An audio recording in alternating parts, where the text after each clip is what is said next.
One of the common phrases that I hear from people that um, are dying or at the end of their life or older is they have no regrets. It's actually not the people that are dying or older. It's just a kind of trope that gets said. But actually, a lot of folks that I take care of who don't have dementia and are with it and are cognizant of their demise, they do have regrets. It's just, how could you not? You are going to make mistakes in your life that you do regret. And one of the things that I personally regret is something that I had to deal with when I was a young 18-year-old man in the Army. I was stationed in Schofield Barracks, Hawaii, starting in 2003. I believe the incident occurred in 2004 because I had already started working as a military policeman in Schofield Barracks, but this was after the rest of the unit had deployed to Afghanistan, which I believe happened at the end of December 2003. I had gotten to Hawaii in November 2003, and the rest of the unit had already trained. They'd gone to the Joint Readiness Training Center. They all did all their pre-deployment workups, training, physicals, vaccinations. They call them SRP, Soldier Readiness Profile, or Soldier Readiness Packets. So all that had been done by the time I got to Hawaii. So brand new 18-year-old private first class in the Army, me, got put in the rear detachment unit, and we had to do patrolling on the post, Schofield Barracks. So 18-year-old me going around enforcing law on Schofield Barracks, pretending like I knew what I was doing, but I didn't know anything. But one of the things I had to respond to, I had this call to go out to one of the quads, I believe it was D quad, one of the infantry units. And this again would have been an infantry unit that had not gone to Afghanistan, that didn't deploy. So it was probably a rear detachment, platoon, or company that had not gone to Afghanistan. And so went to this call I was dispatched to, and it was about a soldier that had attacked his senior NCOs in his unit and company commander. So they were alleging that he attacked them. So I responded to the call. My patrol supervisor beat me to it. He got there first, and we first met up with the unit first sergeant. It's the senior NCO of the company. We're talking to him about what happened, what went on, and that's the crazy thing about being a military policeman in the Army is you respond to these calls, and especially when you're a brand new soldier, everyone outranks you. And the way the Army's structured, you're supposed to defer to people that outrank you. You are subordinate to people that outrank you. and it's kind of hard to get in the frame of mind and to get in that posturing position of authority when you're an 18-year-old kid and everyone outranks you, other than like all the other soldiers that are brand new just like you. So we're talking to this first sergeant. I'm interviewing him, patrol supervisor's interviewing him, and then we have to go into the orderly room, or maybe it was an office in the D quad barracks, and I had made the mistake of not addressing the first sergeant as first sergeant, and then I corrected myself, and my patrol supervisor got on to me about it. But it's like, if I was a civilian cop going to a call, like, you don't have any of that. You're not worried about addressing people properly based on their rank and seniority to you, because you're also within the same organization somehow. Anyways, go into this room, and the soldier in question that allegedly attacked his unit leaders is facing the wall, standing at parade rest. For civilians who don't know what that means, standing at parade rest, your feet are shoulder width apart and your hands are clasped behind your back in the small of your back, crossed over, right over left, and you're not allowed to speak at that position unless spoken to. But he's standing in this office facing the wall, crying. I mean, he's got tears coming down the side of his face, and he's kind of shaking, and I can kind of see blood and marks on his wrists and hands, and from what I could tell going into this room, he was the one that was attacked. And it didn't, look like he got ganged up on by his unit leaders, which, I mean, that does happen in the Army. Soldier gets out of line, and if he threatens violence or to get physical, the non-commissioned officers in that unit, they're going to scuff him up. I mean, that is to be expected. But it's rare that they call the MPs to deal with that, because usually that's handled at the unit level. They don't usually press charges. So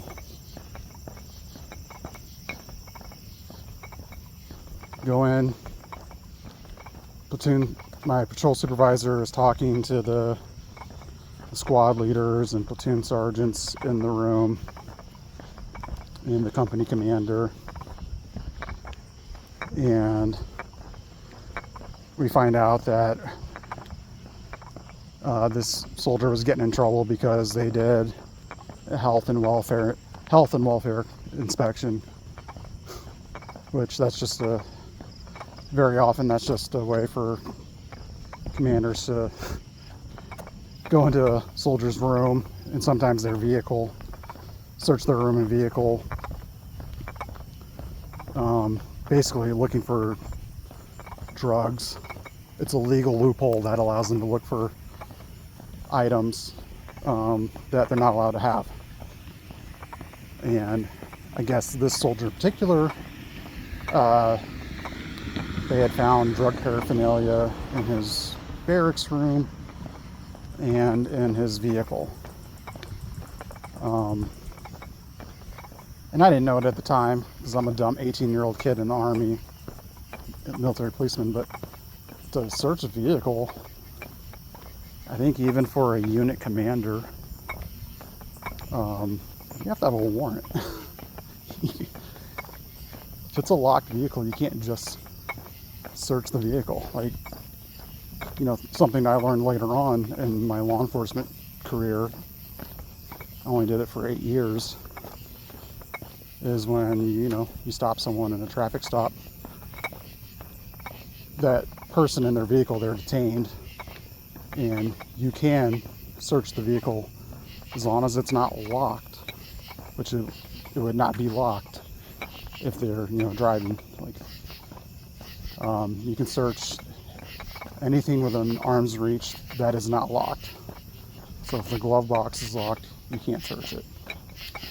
If the trunk is locked, even if it's not locked, you can't search it, because there's no reasonable expectation that a person driving that vehicle can reach into their trunk and grab a weapon. The purpose of a search without a warrant for a police officer conducting a traffic stop is to search for anything dangerous, any weapons that could harm the police officer or people in the area while that police officer is performing their duties. So for the unit, NCOs authorized by their commander to just search the soldier's vehicle without a warrant, without permission, I'm pretty sure that does violate constitutional rights. But anyways, for the soldier, they found, I guess, drug paraphernalia, brass knuckles, and funnily enough, a police-style expandable baton. The baton that's made out of metal and telescopes. Like a brand would be like Monadnock or Asp. But they showed us this stuff that they found in his vehicle. Like, why does the soldier have this? Which is, I don't think that's an illegal weapon to have, an expandable baton. Brass knuckles, it depends on where you live. Those are sometimes considered illegal, but really not. I don't think really they're not their legal responsibility to be searching the soldier's vehicle. The thing that I regret, though, is how I dealt with this situation. After the patrol supervisor does his interview with everybody, and I'm asking questions, we arrest this kid, put hand irons on him, handcuffs. My patrol supervisor is the one that takes him into the MP station for processing, and then tells me to get all the statements, do the full written statements, full on investigation, asking them questions and having them write it down and making them swear to what they're writing down by myself. And it's all people that outrank me. And I'm a scared 18-year-old kid. I'm intimidated by people with rank, It's kind of silly looking back on it now. So I definitely wouldn't be intimidated anymore. I just realized even if they have rank and time in service and combat experience, they're still just people. They're still just humans. But what struck me is going into this office and seeing this kid, young soldier, who is a big guy, but all the leadership that had clearly jumped on him. Whatever happened, they accused him of attacking them first, but they clearly jumped him. And he was scuffed up for sure. And when I went into the room, he's standing at parade rest. He is in submission mode. He's not fighting. I don't know how long he'd been standing there, locked up, facing the wall. He's trying to hold his eyes up to the ceiling, kind of, to somehow prevent the tears from flowing down his face. But all the leadership were white. They were white guys. And this guy was black. And I was not comfortable with this at all. Like, I'm not saying that what they were doing was in fact racist, that they targeted this kid because he was black and they were white, but you go into a room and the one black guy is locked up at position of parade rest, facing the wall, crying because he knows his career is ruined. He's fucked because everybody in that room that outranks him is accusing him of attacking them. And it's their word, all these senior ranking members of the union, it's their word against his. And 18-year-old me, hey, Private First Class, do this. Get all their statements, interview them. The right thing to do, looking back on it, is to separate every member of that unit that was involved and question them separately. Get them in a room separate so that they could not corroborate their statements. And I didn't do that. I gave everybody the form that we use for a sworn statement. I gave everybody the form that we use for a field interview worksheet, FIW, and let them fill them out. And I let them talk amongst themselves,